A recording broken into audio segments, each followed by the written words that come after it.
পঞ্চমত, এত বড় অ্যাক্সিডেন্ট হলো অথচ এ গাড়িতে থাকা একজন লোকেরও শরীরে একটু আঁচও লাগেনি। ব্যাপারটি ভাবার বিষয় নয় কি?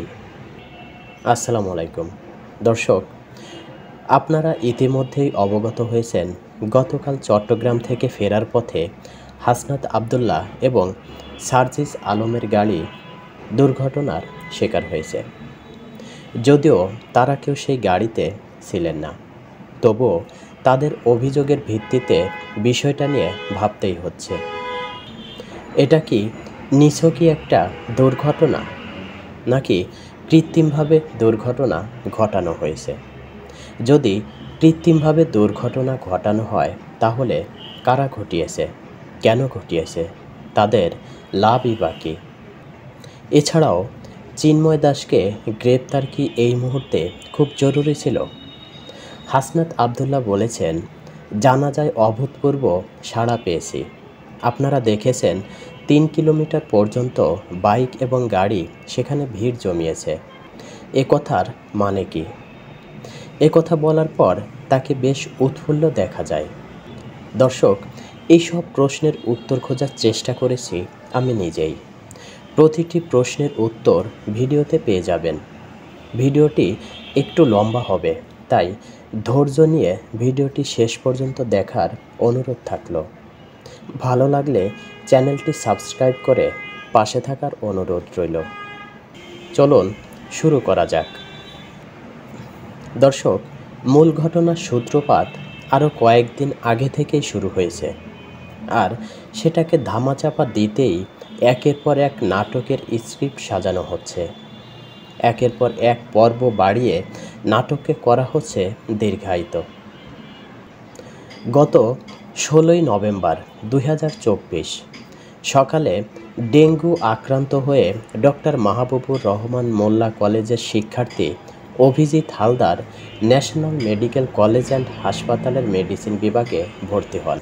18 নভেম্বর রাত 8টার দিকে হাসপাতালের আইসিইউতে চিকিৎসাধীন অবস্থায় মৃত্যুবরণ করেন তিনি।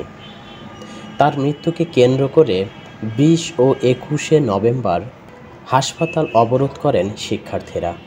তাদের অভিযোগ, এই 2 দিন ন্যাশনাল মেডিকেলের পক্ষ নিয়ে কবি নজরুল ও সোহরাওয়ার্দী কলেজের ছাত্রদলের নেতাকর্মীরা তাদের উপর হামলা চালান। আমি আবারও রিপিট করছি, কবি নজরুল ও সোহরাওয়ার্দী কলেজের ছাত্রদলের নেতাকর্মীরা তাদের উপর হামলা চালান।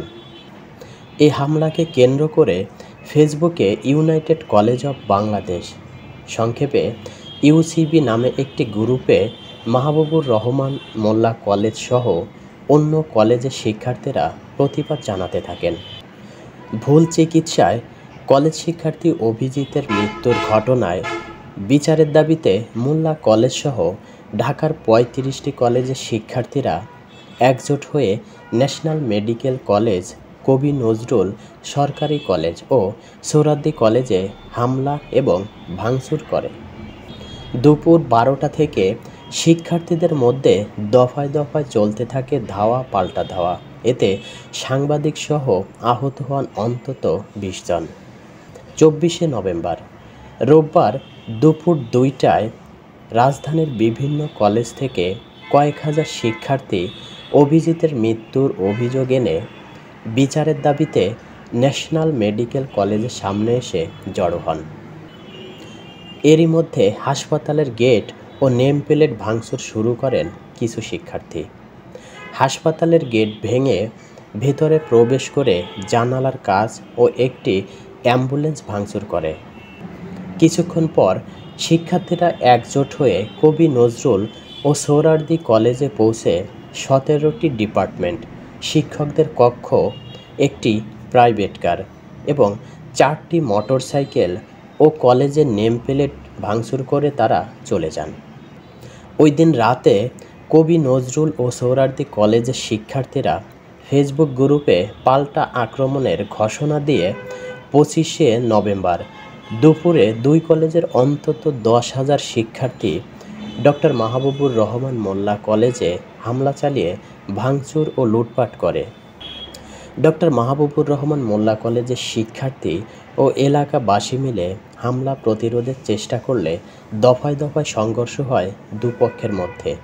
এতে শিক্ষার্থীসহ বহু মানুষ আহত হন। তাদের মধ্যে ৩৫ জন ঢাকা মেডিকেল কলেজ হাসপাতালে চিকিৎসা নেন। পরিস্থিতি নিয়ন্ত্রণে সংঘর্ষের পর যাত্রাবাড়ির ডেমরা এলাকায় বিজিবির ৬ প্লাটুন সদস্য মোতায়েন করা হয়। বন্ধ ঘোষণা করা হয় সোহরাওয়ার্দী ও কবি নজরুল কলেজ। পরবর্তীতে এই সংঘাতকে অনেকেই আখ্যা দিয়েছেন তাণ্ডব 2 নামে। তারা বলেন, আগের দিন শহীদ সোহরাওয়ার্দী কলেজ ও কবি নজরুল সরকারি কলেজে ডক্টর মাহবুবুর রহমান মোল্লা কলেজের শিক্ষার্থীদের হামলা ছিল তাণ্ডব 1, আর এর পাল্টায় ডক্টর মাহবুবুর রহমান মোল্লা কলেজে সোহরাওয়ার্দী ও কবি নজরুল কলেজের শিক্ষার্থীদের তাণ্ডব আগের দিনকেও ছাড়িয়ে যায়। এটা যেন তাণ্ডব 2।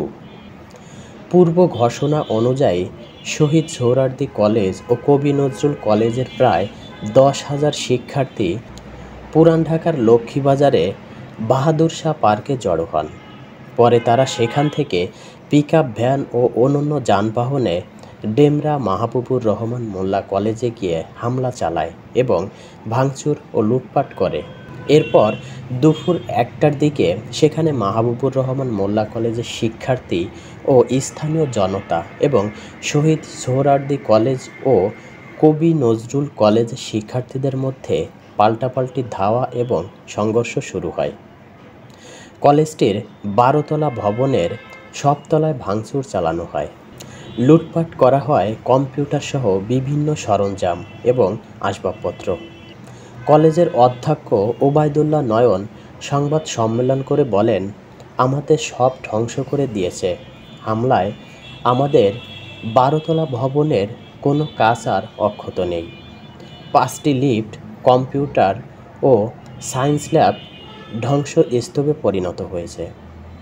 হামলাকারী শিক্ষার্থীরা নগদ টাকা, শিক্ষার্থীদের প্রয়োজনীয় ডকুমেন্ট, সার্টিফিকেট, 300-র বেশি সিলিং ফ্যান, 30টির মতো ল্যাপটপ, অসংখ্য কম্পিউটার সহ মূল্যবান ও প্রয়োজনীয় বিভিন্ন জিনিসপত্র লুটপাট করে নিয়ে গেছে। এতে প্রায় 60 থেকে 70 কোটি টাকার মতো ক্ষতি হয়েছে। কলেজের ব্যবস্থাপনা পরিচালক আশরাফ সামিরের বরাত দিয়ে এক সংবাদ বিজ্ঞপ্তিতে জানানো হয়, ডক্টর মাহবুবুর রহমান মোল্লা কলেজের সংঘর্ষে নিহত হয়েছে অন্তত 3 জন। দর্শক, শুরুতেই একটা প্রশ্ন রেখেছিলাম, চিন্ময় দাসকে গ্রেপ্তার কি এই মুহূর্তে খুব জরুরি ছিল? উত্তর হ্যাঁ। চলুন বিস্তারিত জেনে নেই কেন চিন্ময় দাসকে গ্রেপ্তার জরুরি ছিল। দর্শক, ছাত্রদের ন্যাক্কারজনক ঘটনায় যাতে দেশে আলোড়ন সৃষ্টি করতে না পারে তাই পরিকল্পিতভাবে তড়িঘড়ি করে সেদিন সন্ধ্যায় ঢাকা এয়ারপোর্ট থেকে গ্রেপ্তার করা হয় ইসকন নেতা চিন্ময় দাসকে। আর তাতেই ছাত্রদের এই ন্যাক্কারজনক ঘটনা চলে যায় লোকচক্ষুর আড়ালে। দেশের 18 কোটি জনতার 36 কোটি চোখের সামনে পর্দা টানিয়ে দেওয়া হয়। সামনে চলে আসে ইসকন ইস্যু। পরের দিন অর্থাৎ 26শে নভেম্বর ইসকন নেতা চিন্ময়কে জামিন না দিয়ে পরিকল্পিতভাবে ইসকন অনুসারীদের কাজে লাগিয়ে সারাদিন চট্টগ্রাম আদালত প্রাঙ্গণে করা হয় নাটক। কেননা তারা জানতো ইসকন নেতা চিন্ময়কে জামিন না দিলে তার অনুসারীরা আদালত প্রাঙ্গণ ঘিরে রাখবেন। আর এটা যদি হয় তাহলে 24 ও 25শে নভেম্বর ছাত্রদের ন্যাক্কারজনক ঘটনা চূড়ান্তভাবে ধামাচাপা দেওয়া যাবে। দর্শক, খেয়াল করলে দেখবেন সেটাই হয়েছে। আলোচনার কোথাও নেই সেই ছাত্র হত্যা এবং ছাত্রদের ন্যাক্কারজনক ঘটনার কোনো কিছুই। কোনো মিডিয়াতেও এটা নিয়ে আলোচনা আর হচ্ছে না। অতঃপর সারাদিনের নাটক শেষে যোগ করা হয় নতুন পর্ব, যার জন্য লেখা হয় নতুন স্ক্রিপ্ট। অর্থাৎ উদ্দেশ্য ছিল একটি লাশ পেলেই ইসকন অনুসারীদের উপর দোষ চাপিয়ে তাদের থামিয়ে দেওয়া যাবে। আর সেই প্ল্যান সাকসেসও হয়েছে। শেষ বিকেলে হঠাৎ করেই বিনা উস্কানিতে ইসকন অনুসারীদের বিরুদ্ধে লাঠিচার্জ শুরু করা হয় এবং এর মাঝেই পরিকল্পিতভাবে হত্যা করা হয় আইনজীবী সাইফুল ইসলাম আলিফকে। ঘটনার তদন্ত না করেই তৎক্ষণাৎ দোষ চাপানো হয় ইসকন অনুসারীদের উপর, অথচ হত্যাকাণ্ডের পর্যাপ্ত ভিডিও ফুটেজ রয়েছে। দর্শক, ইসকন অনুসারীদের থামাতেই তরুণ আইনজীবী সাইফুল ইসলাম হন বলির পাঠা। যখন কাঙ্ক্ষিত লাশ পাওয়া গেল, তখন বাড়ানো হলো নাটকের আরও একটি পর্ব। সেটা সেই নতুন পর্বের কথা একটু পরে বলছি। তার আগে চলুন শুরুতে আরও কিছু প্রশ্ন ছিল, যেগুলোর উত্তর খোঁজার চেষ্টা করি। প্রশ্ন ছিল, সার্জিস আলম এবং হাসনাত আবদুল্লার অ্যাক্সিডেন্ট কি নিছকই একটা দুর্ঘটনা? দর্শক, হতে পারে এটা নিছকই একটি দুর্ঘটনা, কেননা এরকম ঘটনা এবারই প্রথম নয়। প্রতিদিন দেশে এরকম শত শত অ্যাক্সিডেন্ট হচ্ছে। এমনও ঘটনা ঘটছে যেখানে পুরো পরিবার ধ্বংস হয়ে যাচ্ছে। কিন্তু এটা যে নিছকভাবে ঘটেনি সেটা বোঝা যায় কিছু সিমটম দেখে। চলুন দেখে আসি সিমটমগুলো। প্রথমত, হাসনাত আবদুল্লাহ এবং সার্জিস আলম কোনো অ্যাক্সিডেন্টের মুখোমুখি হয়নি। দ্বিতীয়ত, অ্যাক্সিডেন্ট করেছে তাদের সাথে থাকা অন্য একটি গাড়ি। তৃতীয়ত, ঢাকা থেকে 4 জন মানুষ গিয়েছেন চট্টগ্রামে, সাথে 3টি গাড়ি। দর্শক, 3টি গাড়ি কেন? চতুর্থত, চট্টগ্রামে যাবার পথে যে গাড়িতে তারা ছিলেন, ফেরার সময় সেই একই গাড়িতে আসেননি। কিন্তু কেন? পঞ্চমত, এত বড় অ্যাক্সিডেন্ট হলো, অথচ এই গাড়িতে থাকা একজন লোকেরও শরীরে একটু আঁচও লাগেনি। ব্যাপারটি ভাবার বিষয় নয় কি? ষষ্ঠত, হাসনাত আবদুল্লাহ বলেছেন, জানাজায় অভূতপূর্ব সাড়া পেয়েছি। আপনারা দেখেছেন 3 কিলোমিটার পর্যন্ত বাইক এবং গাড়ি সেখানে ভিড় জমিয়েছে। এই কথার মানে কি? এ কথা বলার পর তাকে বেশ উৎফুল্ল দেখা যায়। তার মানে এই ঘটনা ঘটানো হয়েছে সাধারণ জনগণের সিম্প্যাথি পাওয়ার জন্য এবং তাদের কাঙ্ক্ষিত ফলাফল তারা পেয়েছে।